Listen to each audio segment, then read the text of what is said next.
Well, after week 2, the Saints have served up a double helping of ass kickings with a healthy covering of awesome sauce. Is it sustainable? Will it keep going? I don't know. I don't care.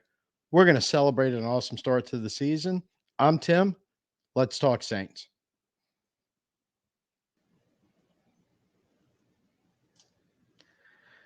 So, decided to do we to really just celebrate what's going on because it's almost unheard of, somewhat unprecedented.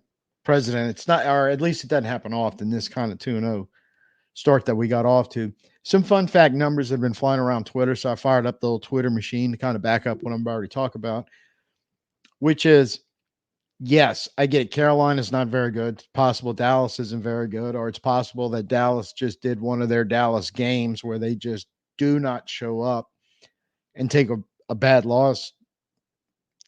I know it happened last year in one of their games against the Cardinals, who was not a very good football team last year. They drubbed Dallas. So you just never know what you're going to get with Dallas as a measuring stick, especially this early in the season. I've heard oh my God, this is so awesome. Kubiak's going to be a head coach somewhere. We're only going to have him 1 year. Um, to just all kind of rationale that isn't celebratory. And after the years that we've had, especially the last two, but even the way some of our last good years and that last good run we had, the way the games ended and just total heartbreak. Um, I'm to the point now, any reason that I can celebrate and play some cool, dancey jazz music and just have fun, let's do it. It's been so long since we've been able to, as Saints fans, just to let it out for part of the week and go, hey, right now we're the kick-ass team. We're the team that everybody's talking about in the NFL. Will it continue? Will it sustain? 15 more games to go? I hope so. I have no earthly clue, idea, or guarantee that it will. So instead of being a Debbie Downer about this, about being 2-0 and doing it in a total kick-ass fashion, I'm saying, hey, let's celebrate. Let's go have fun with the fun facts, and just, you don't know how long it's going to last. Hopefully season upon season like we used to have it, but if it doesn't, at least we got 2 games. Kind of the way I'm looking at it. But some of these stuff, factoids that were thrown out on Twitter, so I fired up the Twitter machine. Even though it's only 2 games, it's kind of relevant. When you're looking at one of the ones Russ Jackson threw up about win rates, which is basically your lineman winning you one-on-ones. On the offensive side, our run block and pass block win rates for 2 games at 2 and 6 overall in the NFL. You're doing something right, and you're doing it in a very important part of your team, which is the line of scrimmage. Defensively, you're kind of in the middle at 14 and 16, but hey, you're still roughly better than half the league. You're still doing some good stuff there. Improve on that a little bit. Hey, you're really working your way to being dominant on the line of scrimmage on both sides of the ball. You sustain that for 17 games, you're going to have great results. And that's one of them. I'm like, I don't think that's so far-fetched that we can't keep quality high numbers like that up there. Shaheed, this one just blew my mind. It's 11 career touchdowns. Yeah, he had a measly 19-yarder on one, but everything else is basically 40-plus. 39 to 34, but is he the next Tyreek Hill? I know he's almost as fast, if not as fast. Interesting thought there that he can just bust open the top of a defense, catch a ball, and just destroy teams. We saw the video where he split 2 high safeties and just made it look easy. And it should never be that easy.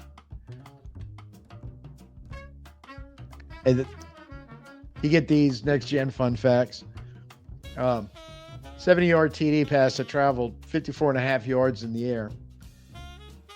And a 7th catch over 50 yards of air distance. And Carr mentioned that, saying, hey, look, it's tough to track those balls and come up with them. It's not easy. Just because you're fast doesn't mean you can do it. Well, Shaheed's fast. And think he's proven, yeah, he can do it. These are the ones I'm just like really going.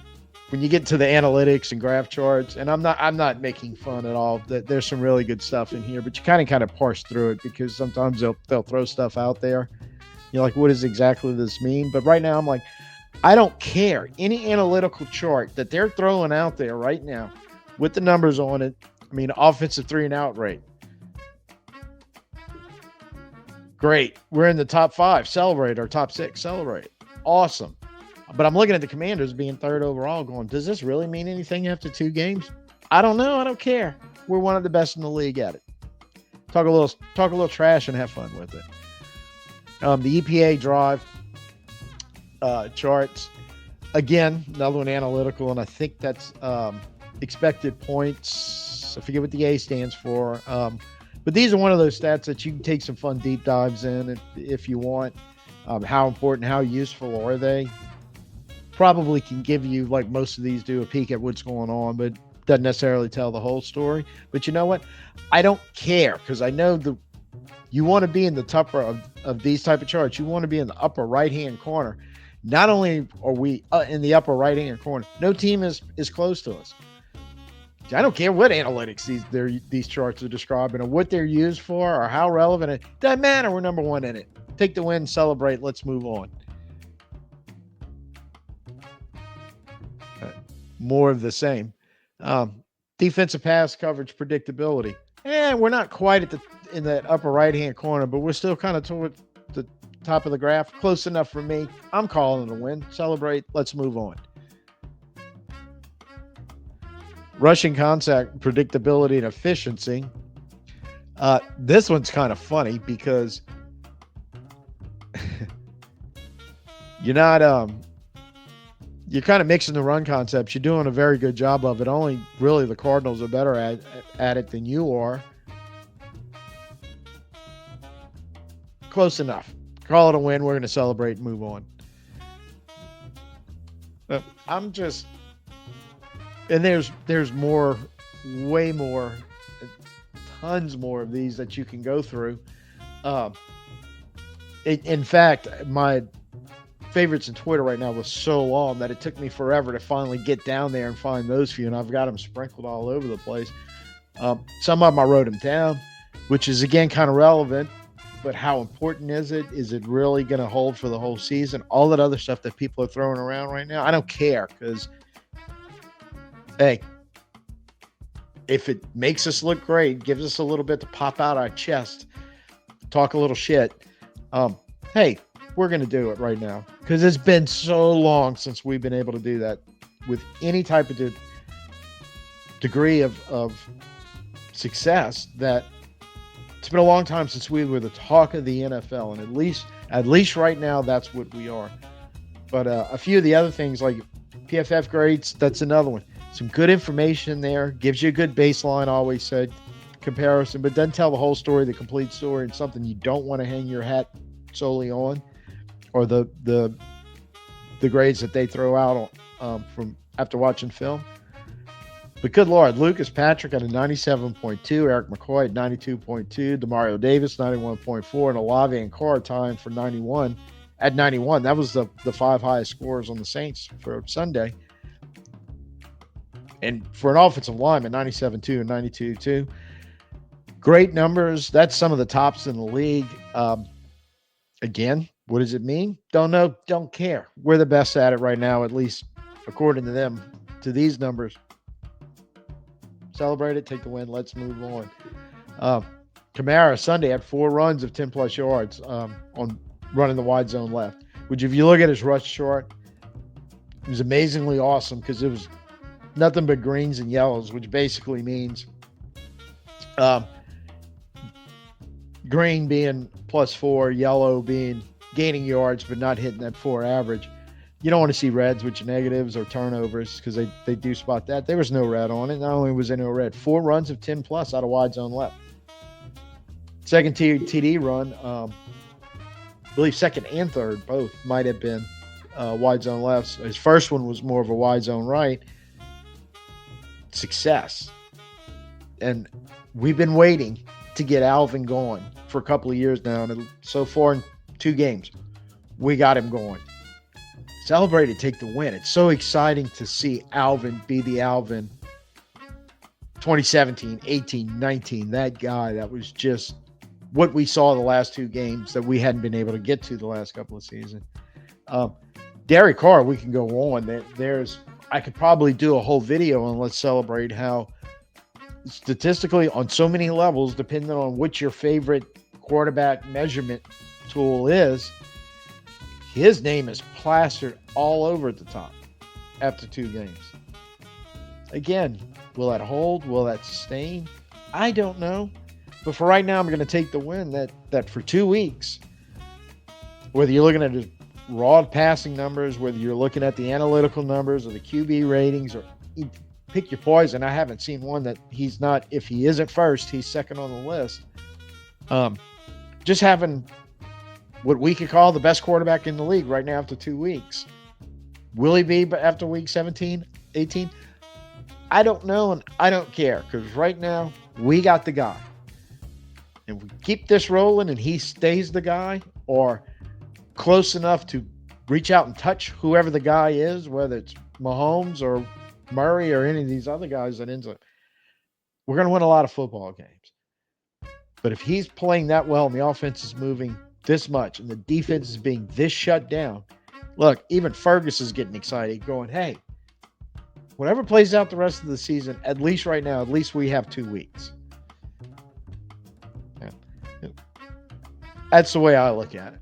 I'm not exactly, again, Debbie Downer and looking at all that. What could go wrong? We didn't beat 2 good teams. Whatever, all that stuff was flying around out there. There will be time to talk about that later in all seriousness, because at some point we're going to hit some roadblocks. At some point, some things are not going to go our way. We're going to have to see if we can fight through adversity when that starts happening. All that is some unknown stuff that could end up, Cal could be this Sunday, just rear back and punch us right in the face. And as fans and team and everything, we'll have to take it and then come back from it and come back strong and not let it fold us. Because I am looking forward to what the Dome could be on Sunday. Going to the game, so and I'm kind of pumped for it. I wasn't able to go to the opening weekend game, but Jason did, and he was talking about feeling and watching it on TV. I could hear it and almost feel it going, man, that's what that place used to be like that. They bring that Dome field advantage. And I think part of that is look, I can be a jaded Saints fan. Been a Saints fan since, good Lord, bags on the heads days. The Aints, all that stuff. I can remember that. So there's part of me, and I'm sure there's a lot of fans out there that just, you don't want to embrace it. You're waiting for the next shoe to drop. It may happen this week. It may not happen at all this season, somewhere in between. Who knows? Don't know, but I'm going, life is short, and wins in the NFL sometimes are too. So take the win. Let's celebrate.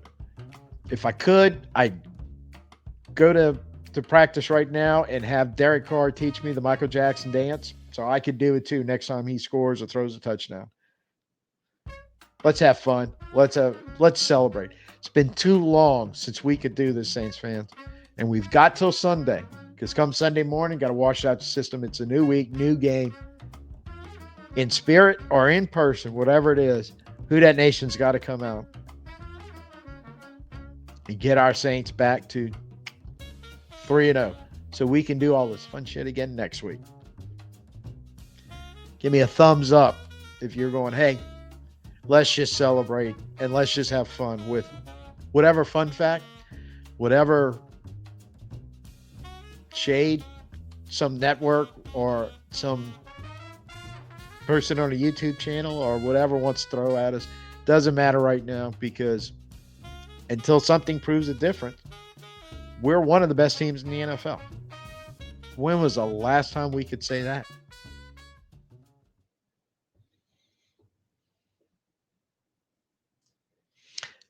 So, just a quick one to drop in. I to do. I wasn't planning on doing it, but it just um, kind of felt needed. Felt like I had to put it out there.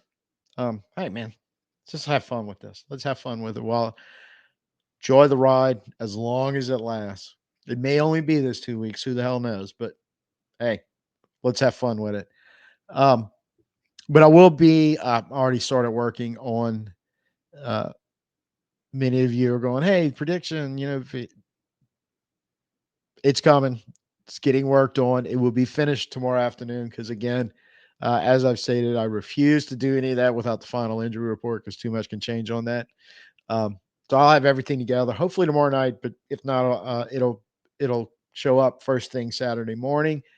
I haven't posted it up yet, but I will be doing it soon. We've got the post game show at 9:30.